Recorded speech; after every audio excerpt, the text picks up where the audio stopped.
നമസ്കാരം. ഞാൻ ബിജീഷ് വള്ളൂർ. നമുക്ക് വരും ആഴ്ചകളായാലും നിഫ്റ്റി ബാങ്ക് നിഫ്റ്റിനെ എങ്ങനെയാണ് മാനേജ് ചെയ്യേണ്ടത്, റൈറ്റ് ആയിട്ടുള്ള സപ്പോർട്ട് റെസിസ്റ്റൻസ് ഏതാണ് റൈറ്റ്, ഇപ്പോഴത്തെ ഒരു ട്രെൻഡ്, ഈ ഒരു ട്രെൻഡ് എങ്ങനെ നമുക്ക് മാനേജ് ചെയ്യാമെന്ന് നമുക്ക് നോക്കാം. ഞാൻ ബിജീഷ് വള്ളൂർ, ഒരു പ്രൊഫഷണലി ഒരു ഫുൾ ടൈം ട്രേഡറാണ്. നമുക്ക് ടോട്ടൽ ആയിട്ടുള്ള ഒരു സെറ്റപ്പ് നമുക്ക് നോക്കാം. വളർച്ചയായിട്ട് കാണുന്നത് gold, Nifty, bank Nifty, fin Nifty, BTC. Gold വളരെ സ്ട്രോങ് ആയിട്ടുള്ളൊരു ഹൈയിലാണ് നിലനിൽക്കുന്നതെങ്കിലും വരും ദിവസങ്ങളിൽ വരും ആഴ്ചയിലായാലും പ്രോഫിറ്റ് വെക്കാനുള്ള ഒരു സാധ്യത കാണുന്നുണ്ട്. അതുകൊണ്ടാണ് വോളറ്റാലിറ്റിയിൽ ഉൾപ്പെടുത്തിയിരിക്കുന്നത്. അതുപോലെ വളരെ സ്ട്രോങ് ആയിട്ട് ഒരു ബൈല് നിലനിൽക്കുന്നതായിട്ട് ഒന്നും കാണുന്നില്ല. അതുപോലെ തന്നെ വളരെ സ്ട്രോങ് ആയിട്ടുള്ള സെല്ലിൽ നിലനിൽക്കുന്നത് ഒന്നും കാണുന്നില്ല. അതുപോലെ തന്നെ ഇതൊരു മീഡിയം സെൽ ട്രെൻഡ് തന്നെയാണ്. ഇത് ബോത്ത് സൈഡ് സാധ്യതയുള്ള രീതിയിലാണ് നിലനിൽക്കുന്നത്. സ്റ്റിൽ സെല്ലാണ് ട്രെൻഡ് വരുന്നത്. അതായത് Australian dollar, New Zealand dollar, euro, GBP, USD.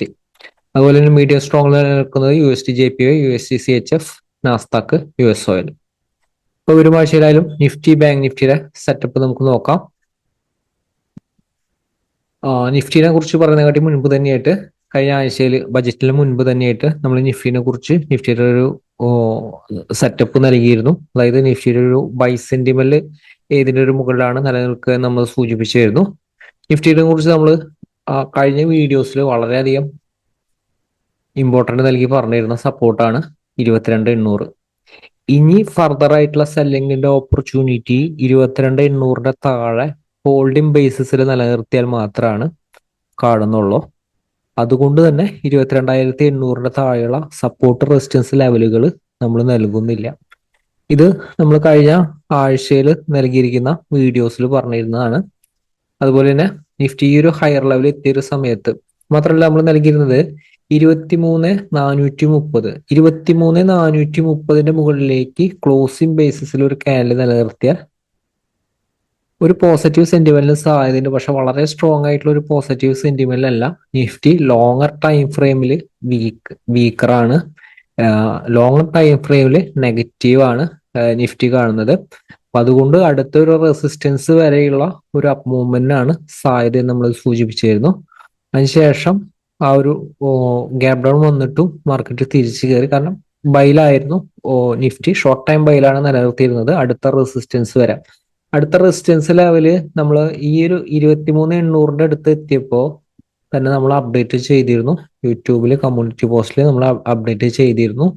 ഇനി ഫർദർ ആയിട്ടുള്ള ബൈര ഓപ്പർച്യൂണിറ്റി 23,800 മുകളിലേക്ക് ഒരു ക്ലോസിംഗ് ബേസിസിൽ നിലനിർത്തിയാൽ മാത്രമാണ് ബൈര ഓപ്പർച്യൂണിറ്റി യൂട്ടിലൈസ് ചെയ്യേണ്ടത്.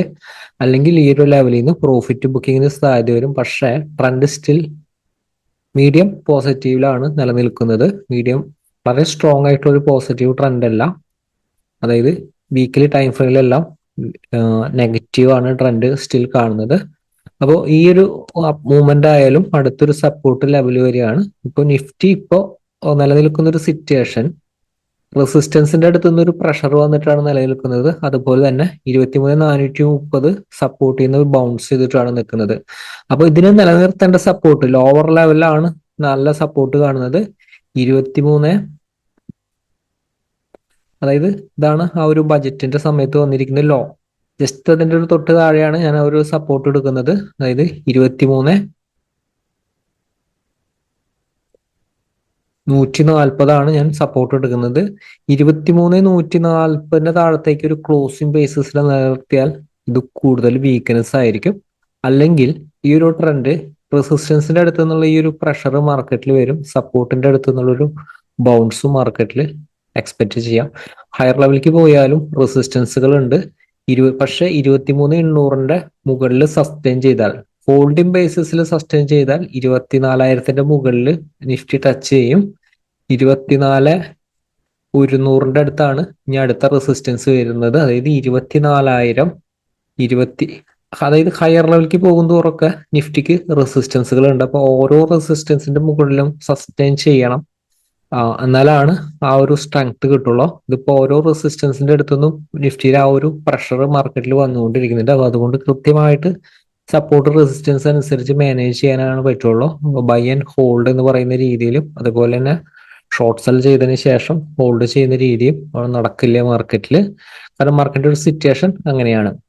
അപ്പൊ നിഫ്റ്റിയിൽ വരും ദിവസങ്ങളിൽ മാനേജ് ചെയ്യേണ്ടത് 23,800 മുകളിലേക്ക് സസ്റ്റെയിൻ ചെയ്യുകയാണെങ്കിൽ 24,000 മുകളിലേക്ക് ഒരു ബൗൺസിന് ഒരു സാധ്യതയുണ്ട്. പക്ഷെ 23,800 താഴെ സസ്റ്റെയിൻ ചെയ്താൽ വീക്ക്നെസ് ആണ്. 24,000 അടുത്ത് സ്ട്രോങ് ആയിട്ടുള്ള റെസിസ്റ്റൻസ് ഏരിയ ആണ്. ആ ഒരു ലെവലിൽ എത്തുന്ന ഒരു സമയത്ത് വളരെയധികം ശ്രദ്ധിക്കണം. അതിനുശേഷം 24,200 അടുത്താണ് റെസിസ്റ്റൻസ് ഏരിയ വരുന്നത്. 24,200 24,300 ഈ റേഞ്ചിന്റെ അടുത്താണ് അടുത്ത സ്ട്രോങ് ആയിട്ടുള്ള റെസിസ്റ്റൻസ്. ഇതിന്റെ മുകളിൽ 24,100 മുകളിൽ സസ്റ്റെയിൻ ചെയ്താൽ ഈ ഒരു റേഞ്ച് വളരെ സ്ട്രോങ് ആയിട്ടുള്ള റെസിസ്റ്റൻസ് ആണ്. പക്ഷെ ശ്രദ്ധിക്കേണ്ടത് വരും ദിവസങ്ങളിലായാലും ഈ ഒരു ലെവല് 24,000 ലെവല് സ്ട്രോങ് ആയിട്ടുള്ള റെസിസ്റ്റൻസ് ഏരിയ ആണ്. ഇൻ കേസ് വലിയൊരു ഗ്യാപ്പ് അപ്പ് വന്നാലും ഈ ഏരിയ റെസിസ്റ്റൻസ് ആയിട്ട് നിലനിൽക്കാനായിട്ട് സാധ്യതയുണ്ട്. അപ്പം ഈ ഒരു ലെവലിൽ നിലനിർത്തുന്നുണ്ടോ എന്ന അടിസ്ഥാനമാക്കിയായിരിക്കണം നമ്മൾ ബൈ ഓപ്പർച്യൂണിറ്റിയും യൂട്ടിലൈസ് ചെയ്യേണ്ടത്. അതേപോലെ തന്നെ വലിയൊരു ഗ്യാപ് ഡൗൺ ഓപ്പൺ വന്നാലും പ്രത്യേകം ശ്രദ്ധിക്കണം. 23,140 വരെ മെയിൻ ആയിട്ടുള്ള ഒരു സപ്പോർട്ടാണ്. ആ ഒരു സപ്പോർട്ടിൽ നിന്നെല്ലാം ബൗൺസ് ചെയ്യും. പക്ഷെ ഇതിന്റെ താഴെ നിലനിർത്തിയാൽ വീക്ക്നെസ് ആണ്. വലിയ ഫ്രീ ഫാളിനുള്ള ഒരു സാധ്യത ഇതിന്റെ ഒരു താഴെ നിലനിർത്തിയാലാണ് കാണുന്നത്.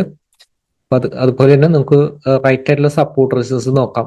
അതായത് ഇൻട്രാഡേയിൽ റൈറ്റ് ആയിട്ടുള്ള സപ്പോർട്ട് റെസിസ്റ്റൻസ് ഏതാണ്, അതനുസരിച്ച് മാനേജ് ചെയ്താലാണ് നമുക്ക് റൈറ്റ് ട്രെൻഡിൽ നിലനിൽക്കാനായിട്ട് സാധിക്കുന്നത്. ലോങ് ടൈം വ്യൂവിൽ ഈ പറഞ്ഞിരിക്കുന്ന സപ്പോർട്ട് ലെവലുകളൊന്ന് നോട്ട് ചെയ്ത് വെക്കുക. നമുക്ക് അതിന് മുൻപ് തന്നെയായിട്ട് ബാങ്ക് നിഫ്റ്റിയുടെ സിറ്റുവേഷൻ നമുക്ക് നോക്കാം. ബാങ്ക് നിഫ്റ്റിയുടെ സിറ്റുവേഷൻ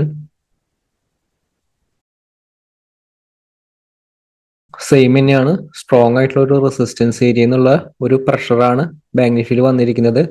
50,450 മുകളിലേക്ക് സസ്റ്റെയിൻ ചെയ്താൽ 50,450 മുകളിലേക്ക് സസ്റ്റെയിൻ ചെയ്താൽ മൂവ്മെന്റിനുള്ള ഒരു സാധ്യതയുണ്ട്.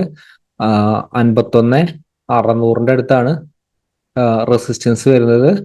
സോറി, 51,950 600 ഇത് റെസിസ്റ്റൻസ് റേഞ്ച് ആണ്. ഈ റേഞ്ചിന്റെ അടുത്തേക്ക് വരാൻ ഇതിന്റെ മുകളിൽ ക്ലോസിംഗ് ബേസിസിൽ നിലനിർത്തി കഴിഞ്ഞാൽ സാധ്യത കാണുന്നുണ്ട്. പക്ഷെ ക്ലോസിംഗ് ബേസിസിൽ നിലനിർത്തിയിട്ടില്ല. അപ്പൊ അതുകൊണ്ട് തന്നെ ഈ ഒരു ഏരിയ ശ്രദ്ധിക്കേണ്ട ഏരിയ ആണ്.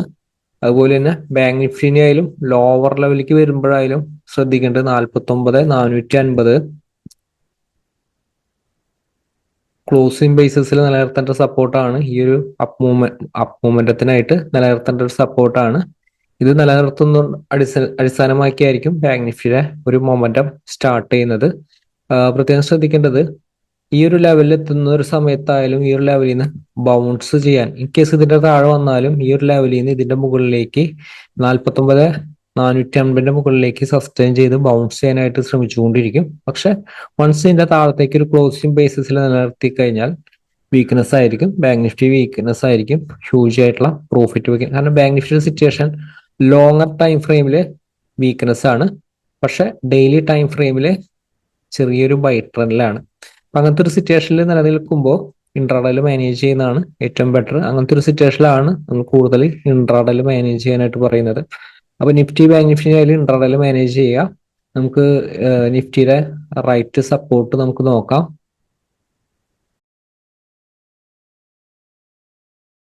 നിഫ്റ്റിയിൽ ഹയർ ലെവലിലേക്ക് പോകും തോറും പ്രത്യേകം ശ്രദ്ധിക്കുക, 24,000 അടുത്തേക്ക് പോകും തോറും വളരെ സ്ട്രോങ് ആയിട്ടുള്ള ഒരു സപ്പോർട്ട് റെസിസ്റ്റൻസുകൾ കാണുന്നുണ്ട്. അപ്പൊ അതുകൊണ്ട് ആ ഒരു ഏരിയ ഹയർ ലെവലിൽ സ്ട്രോങ് ആയിട്ടുള്ള റെസിസ്റ്റൻസ് ഏരിയ ആയിട്ട് ആക്ട് ചെയ്യും. അതേപോലെ തന്നെ ലോവർ ലെവലിൽ പറഞ്ഞിരിക്കുന്ന ഒരു ഏരിയ നല്ല സപ്പോർട്ട് ഏരിയ ആയിട്ട് ആക്ട് ചെയ്യും. അപ്പൊ വരും ദിവസങ്ങളിലായാലും 23,360 ഹോൾഡ് ചെയ്തുകൊണ്ട് 23,400 മുകളിലേക്ക് സസ്റ്റെയിൻ ചെയ്യുകയാണെങ്കിൽ 23,360 സ്റ്റോപ്പ് ലോസ് പ്ലേസ് ചെയ്തുകൊണ്ട് ബൈഡ് ഓപ്പർച്യൂണിറ്റി യൂട്ടിലൈസ് ചെയ്യാം. ഇതാണ് ലോവർ ലെവൽ സപ്പോർട്ട്. അതുപോലെ തന്നെ ഈ ഒരു ലെവല് ഓപ്പണിംഗ് സെന്റിമെന്റിൽ ഈ ഒരു ഫ്ലാറ്റ് ഓപ്പണിംഗ് ആണെങ്കിൽ 23,560 ഹോൾഡ് ചെയ്യുന്നുണ്ടെങ്കിൽ മാത്രം ബൈഡ് ഓപ്പർച്യൂണിറ്റി യൂട്ടിലൈസ് ചെയ്യുക. 560 താഴെ ഒരു ക്യാൻഡിൽ ക്ലോസ് ചെയ്താൽ ഷോർട്ട് സെല്ലിന് മാത്രമാണ് ഇമ്പോർട്ടന്റ് നൽകേണ്ടത്. ഹയർ ലെവലിലേക്ക് ബൗൺസ് ചെയ്താലും നിഫ്റ്റിയുടെ റെസിസ്റ്റൻസ് കാണുന്നത് 23,680 ആണ്. 23,680 മുകളിലേക്ക് സസ്റ്റെയിൻ ചെയ്താൽ പോസിറ്റീവ് ആണ്. പിന്നെ 700 മുകളിലാണ് റെസിസ്റ്റൻസ് കാണുന്നത്. 23,760 റെസിസ്റ്റൻസ് ആണ്. അതേപോലെ തന്നെ 23,800 തന്നെ 800 തൊട്ട് മുകളിലാണ് എടുത്തിരിക്കുന്നത് 23,805. 23,805 മുകളിൽ സസ്റ്റെയിൻ ചെയ്യുകയാണെങ്കിൽ 23,760 സ്റ്റോപ്പ് ലോസ് പ്ലേസ് ചെയ്തുകൊണ്ട് ബൈർ ഓപ്പർച്യൂണിറ്റി യൂട്ടിലൈസ് ചെയ്യാം. ഹയർ ലെവലിലേക്ക് ആണെങ്കിൽ 23,23,888 ഈ ഒരു ലെവല് റെസിസ്റ്റൻസ് ആണ്.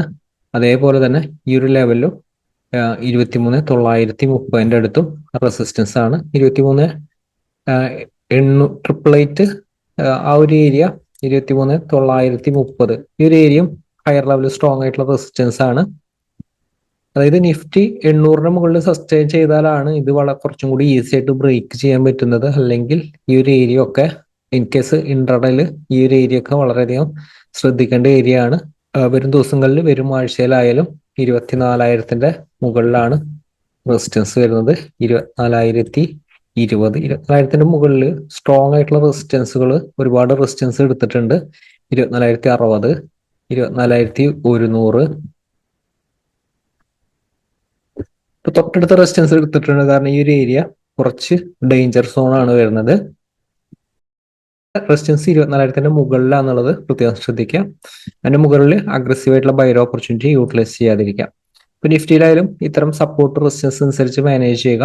എക്സാക്ട് ആയിട്ടുള്ള ട്രെൻഡിൽ നമുക്ക് നിലനിൽക്കാനായിട്ട് സാധിക്കും. ഒരു ദിവസം മാർക്കറ്റിലും വരാൻ പോകുന്ന ദിവസങ്ങളിലെ മാർക്കറ്റിലും നമുക്ക് നിഫ്റ്റിനെ ഈസി ആയിട്ട് മാനേജ് ചെയ്യാനായിട്ട് സാധിക്കും.